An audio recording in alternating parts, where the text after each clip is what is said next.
Hi, everyone. Mike White here. Welcome to this week's blog post. This week, I want to spend a few minutes just talking about the power of looking forward, perspective, the view that you have on your business, the workflow, the cycles that we all go through. Um, it never ceases to amaze me that in our business that people can tend to get wrapped up and it just becomes one day ends, the other day begins, just a long continuation of the same thing every day. And that's really, easy to slip into if you're not taking time to gain perspective and to take time out and to look forward. Because this business really isn't just moving from day to day or week to week. In fact, many get lost in the pursuit of how to fill each month and going back to zero at the start of the next month, when we know that that's not really true. Our business is sort of like a perpetual motion machine, if you will. It continues, and nothing really starts today, ends today, for the most part. The people that we deal with over a time span, and our business evolves into a flow. And sometimes that flow is more rapid and more brisk, and other times it's slower. But the reality of it is you've always got to step back and take a look from a perspective as to where I came from, where am I now, and how we're looking forward. And we know this because we've talked about it. If you know me and you've been part of the program and things followed what we say here, I do business planning for the next year for my clients, and we do that in October. And we do it in October for a reason.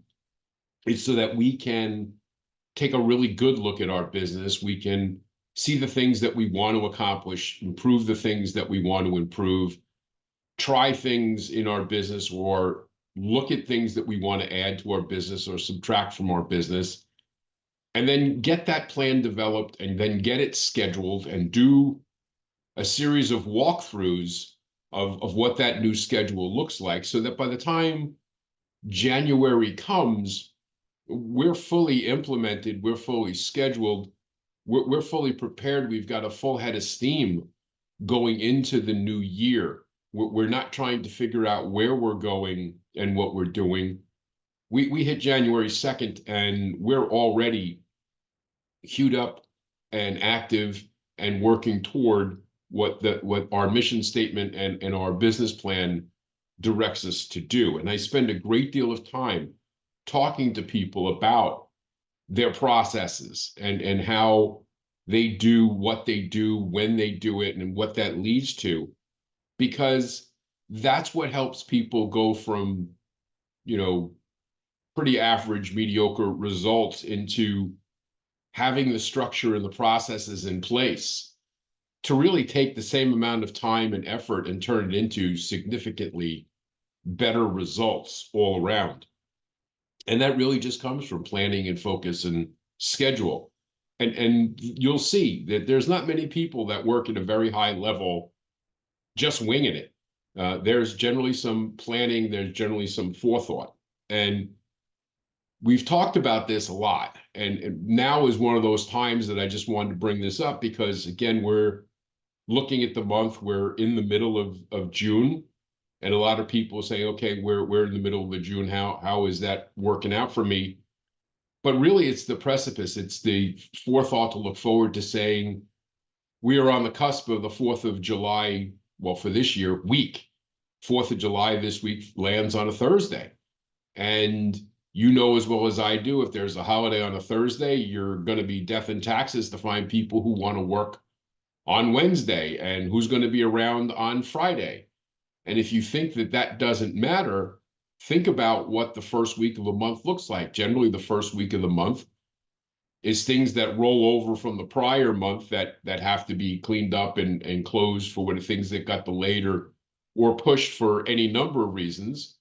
Well, what are you going to do when those 5 days may not be 5 days at all? Maybe you're working, maybe you're going to work on Wednesday and Friday, but what goes on with the title closer? Are people going to be around the title close? What's going to happen for those people who are taking off and Now you need an employment verification. Well, is the person at the company that you need that employment verification going to be physically there to answer that call and do that work? What about these small to mid-sized businesses that we know around the country that physically close for the entire week when we have a holiday like this? They shut down for the week. They do a vacation week. There's not going to be anybody there. So yeah, you could be working, the title company could be working, and you can't get that employment verification. So you have to be prepared, but also look at it as an opportunity. Because again, we're seeing in this business right now, many people are selling houses to buy houses. Many people need those transactions to be simultaneous. They need to move quickly. Some of them are in positions where, we've seen in the country where these deals are coming together, and we've only got 2 or 3 weeks to put them together and get them closed. The advantage of saying, we can close that in 15 to 21 days is a competitive advantage, and that's what got your buyer the deal. Well, that's all well and good, but 15 to 21 days runs us into the 4th of July week.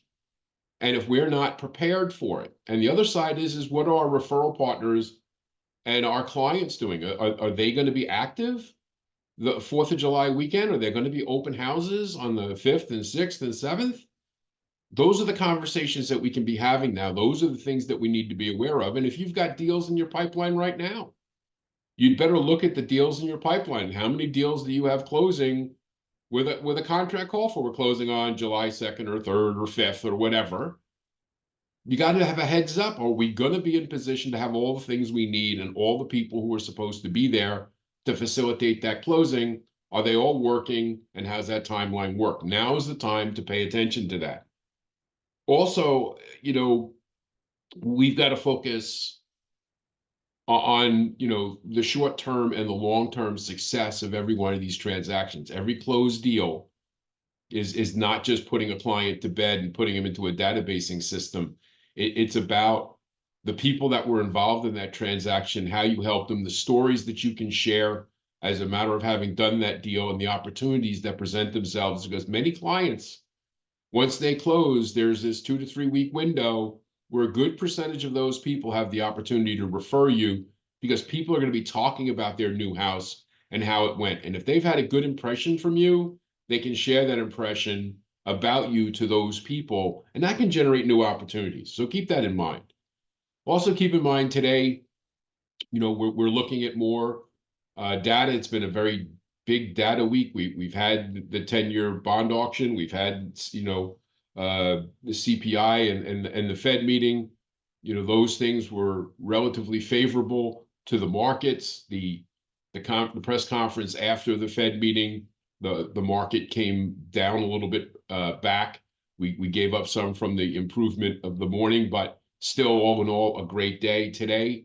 We've got initial and continuing claims for the employment data, and we've got PPI numbers coming out, which again, the Fed is going to continue to look at. The Fed realizes that it's going to be making some decisions very soon, or will need to be based upon the information that we're seeing.